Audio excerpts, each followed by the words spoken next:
So remember all those things also, I mean, at the next lesson I go, they can decided I do on the rotation of the arm, because that is really, and from the shoulder, because that is really what ends up the fingers seized up. Okay. So, because I've got a number of students who've just got it at this moment some tightness in hands, and I think whether we could get rid of that really. Yeah.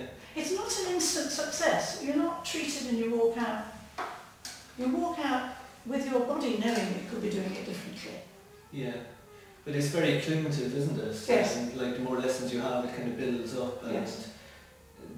And you've also kind of recommended as well, if you were going, like let's say there's a person with a problem with their arms or shoulders, that you would recommend perhaps leaving the playing for a while when you're maybe going, you say if you're going for a few sessions of Feldenkrais classes, to leave it settle into the body. Oh, for an hour or two, you mean, or for weeks or months? Well, either, but I remember you saying to me, you know, even like don't go playing straight away. No, that's true. It's true.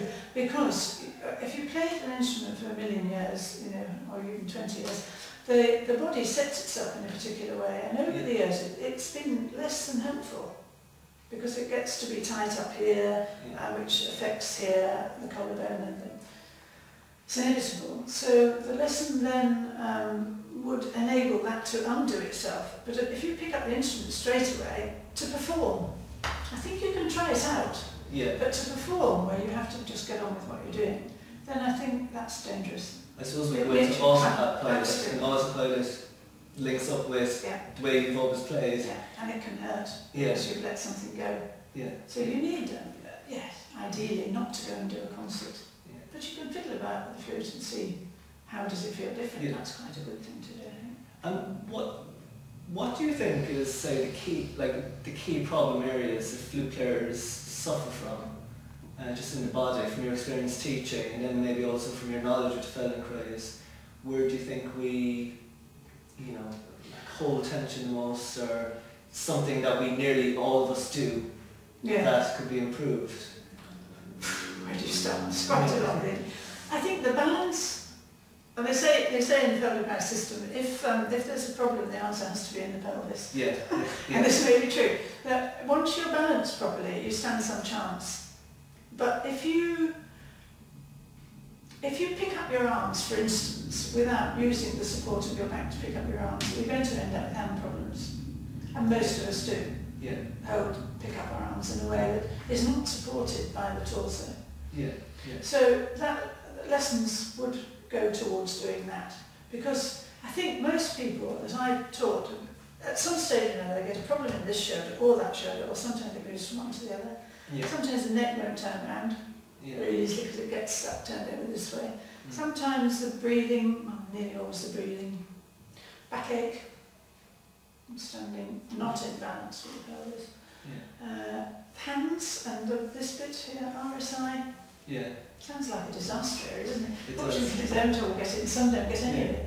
But I suppose really what you're saying is that an awful lot of that comes right way back to actually perhaps the balance of the pelvis and the way we're balancing ourselves sitting or standing. Yes.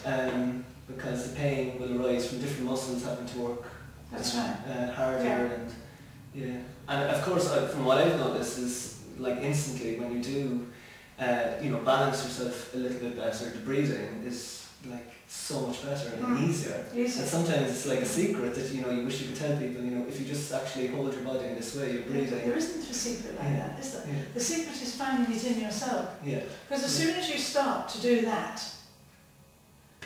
it's this thing that Feldenkrais had of saying, you start off with a talent, and then you develop that talent through lessons. Yeah. And then you teach, and the talent, though it technically improves, it in itself can become less. The great secret is to be able to do all of it and to learn the thing that will allow you to express what you want to express. But quite often, then there comes a system of teaching this. Yeah. And the system becomes very rigid. Okay. And all that opening thing in number one, where it was just instinct, which is only part of the answer we all know, we've got to be able to do it. Yeah, yeah. Gets tied up a bit. Yeah. But well, I've been told by other Feldenkrais teachers and Alexander teachers as well that actually, like, a proper balanced body is part of our instinct, and sometimes when we're shown a better way in balancing our body, you know, our own kind of knowledge kind of can work with that. Oh yes. Yeah.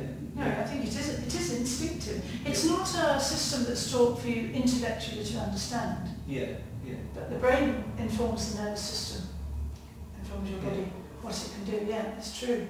Yeah. Well, it's fantastic speaking to you about it. Pat will be giving classes here at the Warren Room. The next classes are in November. But please check our website at www.thewarrenroom.co.uk, where we'll always have some scheduled classes with Pat. If you want to find out more about the Feldenkrais method, you can visit the Feldenkrais Guild on www.feldenkrais.co.uk. Thank you very much, Pat. It was great speaking to you. It's a great pleasure.